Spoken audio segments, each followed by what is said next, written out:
Hello guys, and welcome to another video. Guys, in this video I will share with you how you can cancel Suno AI subscription.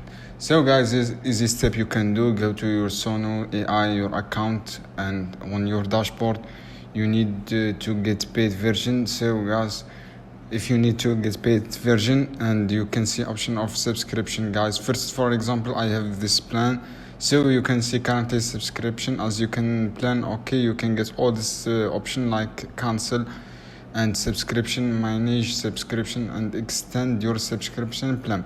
If you're not getting option to canceling, use this method, guys. Alternatively, using your email on the Suno okay, and by click on contact. When you click on contact, you reach the support, and you can enter your subject like I want to cancel my subscription, and you will make detail and little about your cancellation and the reason why you want to cancellation, and and support will reply soon by send you your guide and something like this. I hope guys helpful this video. See you on another video soon.